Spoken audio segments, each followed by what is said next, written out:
Hello friends, एक बार पुनः मैं अपने YouTube channel physics the real life पे आपका स्वागत करता हूं। जैसा कि आप लोग देख पा रहे हैं, पीछे मेरा टॉपिक लिखा हुआ है। बहुत सारे स्टूडेंट्स की डिमांड थी कि सर सेकेंड पेपर की भी इंपॉर्टेंट टॉपिक्स के बारे में थोड़ा डिस्कशन कर लीजिए। तो आज मैं सेकेंड पेपर के बारे में डिस्कस करने जा रहा हूँ। वैसे तो सेकेंड पेपर मैं पढ़ाता नहीं हूँ, बट हाँ आइडिया है कि क्या क्या ज़्यादा पूछा जाता है, तो मैं थोड़ा सा डिस्कशन कर लेता हूँ। एक चीज़ बता दूँ कि मैं अपने आज के वीडियो के लास्ट में एक PDF प्रोवाइड कराने जा रहा हूँ, जो कि 2019 के क्वेश्चन पेपर का पूरा सोल्यूशन है। ठीक, और वो PDF टाइप्ड फॉर्म में है, यानी कि PDF बना हुआ है, पूरा टाइप करके बनाया गया है 2019 का सोल्यूशन पूरा। ठीक, तो ये किसी समय मैं कोचिंग में दिया करता था, कहीं कोचिंग में दिया था, तो वहीं का PDF है। तो मैं PDF अटैच कर देता हूँ नीचे, आप लोग देख लीजिएगा, पूरा सोल्यूशन वहाँ पे आपको मिल जाएगा। ठीक, आज के टॉपिक्स के बारे में डिस्कशन कर लेते हैं कि क्या क्या टॉपिक्स हैं जो इंपॉर्टेंट होने वाले हैं सेकेंड पेपर में। तो चलता हूँ अपने सेकेंड पेज पे। देखिए, जो फर्स्ट टॉपिक है आप लोगों का वो थर्मोडायनामिक्स का। ठीक,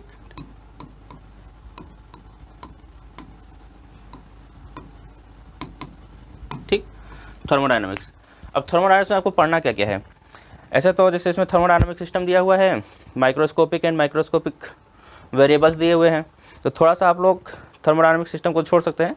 माइक्रोस्कोपिक वेरिएबल्स क्या होते हैं इसको देख लीजिएगा। उसके बाद थर्मोडायनामिकल इक्विलिब्रियम, थर्मोडायनामिकल स्टेट, ये सब आप क्लास 11 में पढ़े हुए हैं। थोड़ा सा बेसिक कॉन्सेप्ट है, देख सकते हैं देखना चाहें तो। उसके बाद सबसे जो इम्पॉर्टेंट है इस वाले पोर्शन में, वो है आप लोगों का zeroth law of thermodynamics and concept of temperature. ठीक, तो सबसे फोकस कहाँ करना है आप लोगों को, जीरोथ लॉ पर। Zeroth law and concept of temperature.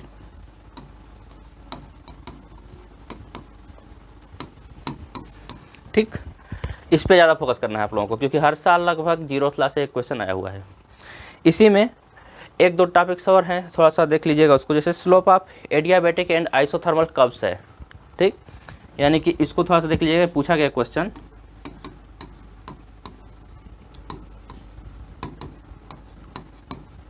Adiabatic and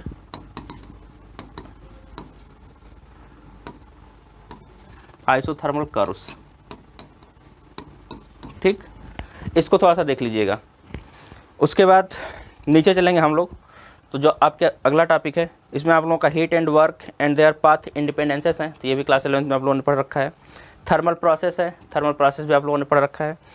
thermal process में आगे बढ़ेंगे जब, तो आपका आ जाएगा first law of thermodynamics and internal energy. तो फर्स्ट लॉ ऑफ थर्मोडायनामिक्स बहुत ज़्यादा इंपॉर्टेंट है, यानी जीरोथ लॉ के बाद आपको क्या पढ़ना है डायरेक्टली, ज़्यादा इंपॉर्टेंट जो टॉपिक है, इसको देख लीजिएगा, क्योंकि ये कई बार शॉर्ट नोट में पूछा गया है। ठीक, तो इसको देख लीजिएगा थोड़ा सा, बहुत ज़्यादा इस पर फोकस करने की जरूरत नहीं है। जीरोथ लॉ के बाद किस पे आ जाएंगे, फर्स्ट लॉ पे। ठीक, first law of thermodynamics.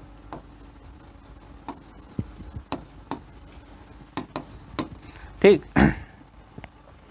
First law of thermodynamics में ही इंटरनल एनर्जी है, तो इंटरनल एनर्जी भी देख लीजिएगा थोड़ा सा, कि किसी भी गैसियस मीडियम का इंटरनल एनर्जी कैसे चेंज होता है। ठीक, उसके बाद इसी में एक नाम आएगा लेटेंट हीट इक्वेशन का। ठीक, इसको भी थोड़ा सा देख लीजिएगा, लेटेंट हीट इक्वेशन के बारे में। अभी मैं थोड़ा सा और आगे बढ़ूँगा, तो इसमें दिया हुआ है जूल्स लॉ। तो जूल्स लॉ जो है, इसमें कई बार आपका पूछा गया है शॉर्ट नोट में। ठीक, जूल्स लॉ का स्टेटमेंट और प्रूफ क्वेश्चन में एक बार आया है, लेकिन लगभग हर अल्टरनेट ईयर्स में ये आपका उसमें आया हुआ है शॉर्ट नोट में। ठीक, तो जूल्स लॉ जरूर पढ़ लीजिएगा। इसके आगे बढ़ेंगे तो सबसे इंपॉर्टेंट टॉपिक्स जहाँ से क्वेश्चंस आने ही आने हैं, इसको आप छोड़ ही नहीं सकते, आपका है कार्नोट साइकिल। ठीक, मैं इसको लिखते चलता हूँ। सबसे इंपॉर्टेंट टॉपिक इसके आगे क्या है, कार्नोट साइकिल्स।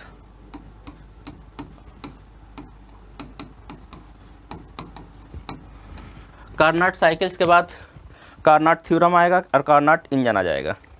ठीक, तो कार्नोट थ्योरम्स देख लीजिएगा इसी में, कार्नोट साइकिल्स के बाद Carnot theorems and Carnot engine. Carnot engine से एक क्वेश्चन फिक्स है। ठीक, एफिशिएंसी ऑफ कार्नोट इंजन से एक क्वेश्चन लगभग न्यूमेरिकल हर साल पूछा गया है, ये ध्यान दीजिएगा, तो ये चीज़ जरूर पढ़ लीजिएगा। इसके बाद थर्मोडायनामिक स्केल्स ऑफ टेम्परेचर है, तो थर्मोडायनामिक स्केल्स ऑफ टेम्परेचर में बहुत ज़्यादा क्वेश्चन नहीं पूछे गए हैं, या एब्सोल्यूट टेम्परेचर स्केल के बारे में बात की गई है, एक दो बार ये शॉर्ट नोट में आया हुआ है। ठीक, तो ये चीज़ देख लीजिएगा। मैंने जो पेपर डिस्कस किया हुआ है, मैं 2013 से लेकर के 2019 तक का पेपर देखा हूँ, और उसके हिसाब से क्वेश्चंस बता रहा हूँ। हाँ, एक चीज़ थोड़ा ध्यान दीजिएगा कि इस समय जो 2019 के बाद से पेपर्स आ रहे हैं वो थोड़े से उनके लेवल डाउन हुए हैं। लेवल डाउन होने का मतलब क्या है, जो बेसिक टॉपिक्स हैं वहाँ से क्वेश्चन ज़्यादा पूछे जा रहे हैं। तो बेसिक टॉपिक्स जिसको मैं कह रहा हूँ कि देख लीजिएगा, बहुत फोकस नहीं करना है। तो क्वेश्चंस तो आपके मेन क्वेश्चंस तो जो टॉपिक बता रहा हूँ वहाँ से आने हैं, लेकिन जैसे छोटे छोटे क्वेश्चंस पूछ ले रहे हैं बेसिक टॉपिक से, ठीक। तो थोड़ा सा बेसिक टॉपिक को देखे रहिएगा जो क्लास 11-12 में आप लोगों ने पढ़ा हुआ है ऑलरेडी, ठीक। तो ये चीज़ ध्यान रखिएगा, क्योंकि मैं अभी सेकेंड ईयर का पेपर देख रहा था एक, तो सेकेंड ईयर में लगभग इलेक्ट्रोस्टैटिक्स में इंटर के ही क्वेश्चन पूछ लिए गए थे, ठीक। तो ये चीज़ है कि थोड़ा सा पेपर का लेवल डाउन हुआ है इधर, ठीक। ये चीज़ है। आगे देखिए, थर्मोडायनामिक स्केल्स ऑफ टेम्परेचर में आपको सिर्फ और सिर्फ क्या देखना है, एब्सोल्यूट टेम्परेचर स्केल, ठीक। उसके बाद आगे बढ़ जाना, ये पूछा गया है आपका शॉर्ट नोट में। उसके आगे आप लोग बढ़ेंगे, क्लैसियस-क्लैपेरॉन इक्वेशन, ये जरूर देख लेंगे, क्लैसियस-क्लैपेरॉन इक्वेशन। क्लैसियस-क्लैपेरॉन इक्वेशन के बाद specific heat of saturated vapour है, इससे क्वेश्चन कभी नहीं पूछा गया है, इसको छोड़ सकते हैं आप लोग। क्लासियस थ्योरम्स देख लीजिएगा, ठीक। मैं लिख देता हूँ इसको,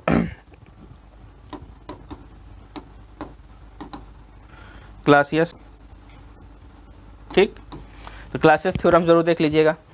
क्लासियस थ्योरम्स के बाद इसमें दो चीज़ें हैं, क्लासियस-क्लैपेरॉन इक्वेशन और क्लासियस थ्योरम्स, ये दोनों इंपॉर्टेंट है। इसमें से 60 नोट लगभग क्लासियस थ्योरम्स पे हर साल पूछा गया है, ठीक। अल्टरनेट ईयर्स में पूछे गए हैं, तो इसको जरूर देख लीजिएगा। जो मैं 60 नोट बता रहा हूँ ये आप लोग देखेंगे तो 2013 से 19 के बीच में 60 नोट आए हुए हैं, ठीक। वही 60 नोट्स मैंने मार्क किए हुए हैं।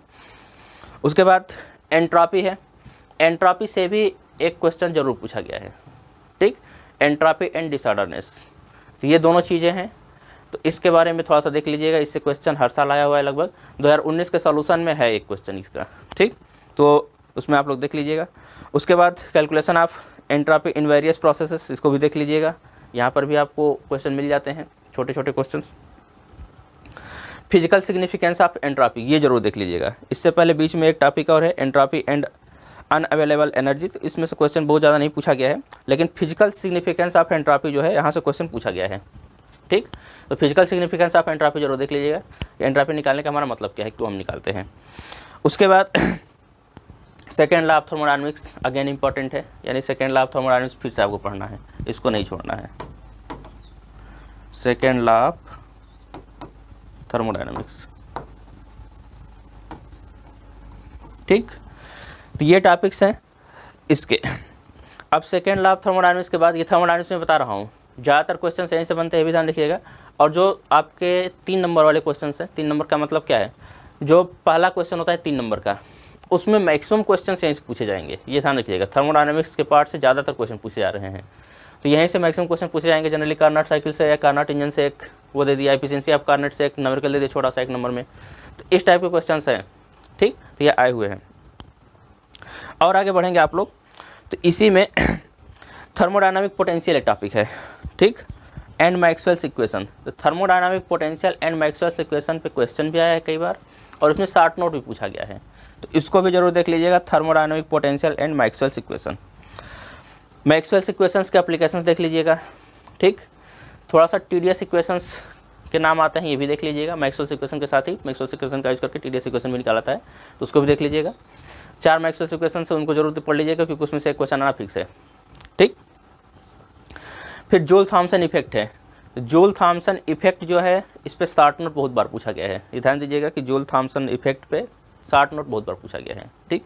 तो इधर ये टॉपिक्स ऐसे ऐसे हैं जिनको आपको पढ़ना ही पढ़ना है।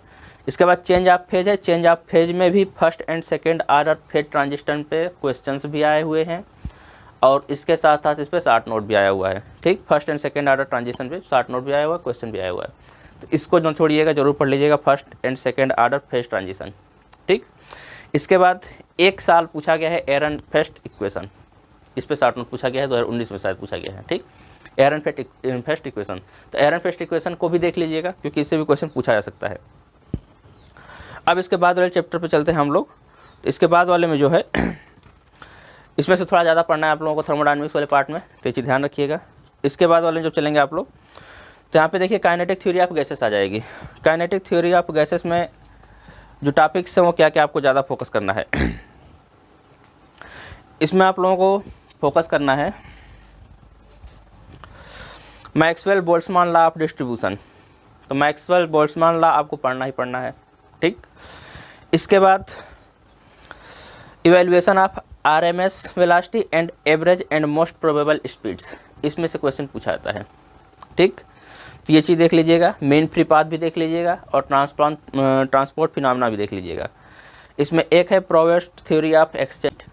ठीक, तो प्रोवेस्ट थ्योरी भी देख लीजिएगा थोड़ा सा, प्रोवेस्ट थ्योरी क्या होती है, द प्रोवेस्ट थ्योरी ऑफ एक्सचेंज करके सिर्फ दिया हुआ है, तो ये भी देख सकते हैं आप लोग। प्रोवेस्ट थ्योरी से भी क्वेश्चन पूछे गए हैं, लेकिन प्रीवियस ईयर में पूछे गए हैं, 2012-13 में पूछे गए हैं, उसके बाद नहीं आया है।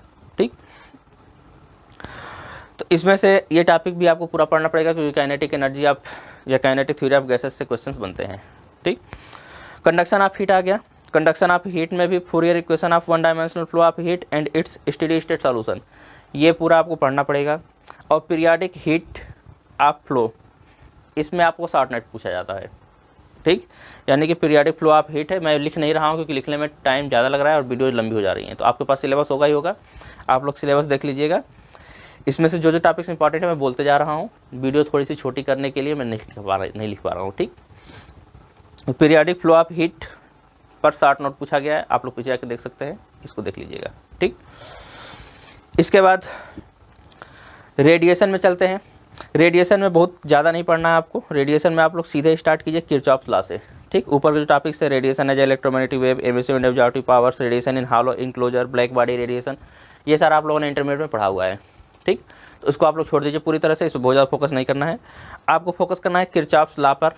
ठीक, इंटेंसिटी एंड एनर्जी डेंसिटी पर फोकस करना है इसी में, और प्रेशर एंड एनर्जी डेंसिटी पे। ठीक, तो यहाँ पे आप लोग सिर्फ लाला पढ़ लीजिए तो ज़्यादा काम हो जाएगा आप लोगों का। ज़्यादातर क्वेश्चन यहीं से पूछे गए हैं। तो लाला का मतलब ये है कि किरचॉफ्स लॉ हो गया, स्टीफेंस बोल्ट्जमान लॉ हो गया, उसके बाद नीचे है Wien's formula, Wien's displacement law और Planck's law, Planck's distribution law या प्लांक्स लॉ कह सकते हैं, ये भी है। इतना पढ़ लीजिए इसमें से। ठीक, इसमें एक इम्पॉर्टेंट टॉपिक और है, solar constant and temperature of sun. तो solar constant and temperature of sun से 60 नोट्स पूछे गए हैं। ठीक, तो इसमें रेडिएशन में जो मेन टॉपिक्स हैं वो किरचॉफ्स लॉ है आपका, मैं बोल देता हूँ, नोट कर लीजिएगा आप लोग। स्टीफेंस बोल्ट्जमान लॉ है, उसके बाद विन्स फार्मूला है, प्लांक्स लॉ है, विन्स डिस्प्लेसमेंट लॉ है और विन्स डिस्ट्रीब्यूशन लॉ है। ठीक, एक जो शॉर्ट नोट पूछा गया है वो किरचॉफ्स लॉ पर भी पूछा गया है, तो किरचॉफ्स लॉ को भी शॉर्ट नोट में पूछा जा रहा है और क्वेश्चंस में पूछा जा रहा है, तो ये भी ध्यान रखिएगा। तो इसमें ज़्यादातर चीज़ें आप लोग देख सकते हैं कि जो जितने लॉ दिए हुए हैं रेडिएशन वाले पोर्शन में, इनमें से क्वेश्चंस ज़्यादा बने हुए हैं, तो इन टॉपिक्स पर आपको फोकस ज़्यादा करना है। तो रेडिएशन में आप कई टॉपिक छोड़ सकते हैं, कंडक्शन ऑफ हीट और काइनेटिक ऑफ थ्योरी मान के चलिए कि आपको पूरा पढ़ना है। ठीक, उसके बाद जो थर्मल है, थर्मल में थर्मोडायनामिक्स वाला पहला पोर्शन है, उसमें से कुछ टॉपिक्स आप लोग छोड़ सकते हैं। अभी इसमें भी जिन टॉपिक्स में आपको दिक्कत होगी, मैं 2019 का सॉल्यूशन डाल देता हूँ, उसमें कई क्वेश्चंस आपको मिल जाएंगे। ठीक, कई क्वेश्चंस का आंसर आपको पीडीएफ के फॉर्म में मिल जाएगा उसी में। हाँ, मेरा व्हाट्सएप पे कम्युनिटी ग्रुप है, या कह सकते हैं कि मैंने अपना एक पर्सनल बना रखा है फिजिक्स द रियल लाइफ के नाम से ही, उसका मैं लिंक नीचे मैं डाल दूंगा, उसी लिंक को आप लोग ज्वाइन कर लीजिएगा, और जैसे आप ज्वाइन करेंगे उसी ग्रुप में ही मैं पीडीएफ अवेलेबल करा दूंगा। ठीक, वहाँ पे रहेगा तो मैं कई पीडीएफ्स इजीली अवेलेबल करा पाऊँगा, क्योंकि मेरे पास ज़्यादातर पीडीएफ फॉर्म में ही हैं। ठीक, यानी कि हैंड रिटन नोट्स भी हैं तो पीडीएफ फॉर्म में है, तो मैं वहाँ पे अवेलेबल करा दूँगा आराम से। ठीक, तो ये आज के हमारे थर्मल के टॉपिक्स थे जो मैंने बता दिए कौन कौन से इंपॉर्टेंट होने वाले हैं। इसमें आप लोग एक चीज़ जरूर कीजिएगा कि प्रीवियस ईयर के जो 4-5 साल के क्वेश्चन पेपर्स हैं उसको देखते रहिएगा। प्रीवियस ईयर के क्वेश्चंस रिपीट हो रहे हैं यार, आप लोगों को बहुत अच्छे से पता है, ये भी ध्यान दीजिएगा। और मैकेनिक्स में 1-2 टॉपिक्स की और डिमांड आई है, तो मैं कल एक और टॉपिक नए टॉपिक पे वीडियो बना करके डाल देता हूँ। जैसे वाई के एटा सिग्मा में रिलेशन के लिए किसी स्टूडेंट ने कहा हुआ है, कुछ स्टूडेंट्स की डिमांड से आयलर्स इक्वेशन के लिए, तो ये सब टॉपिक्स मैं आगे प्रोवाइड करता चल रहा हूँ। थर्मल में भी अगर कोई टॉपिक हो जो आप लोगों को समझ में ना आ रहा हो तो आप कमेंट करके बता सकते हैं, मैं उस पर वीडियो बना के डाल दूँगा। ठीक, मिलते हैं फिर नेक्स्ट वीडियो में, तब तक के लिए धन्यवाद।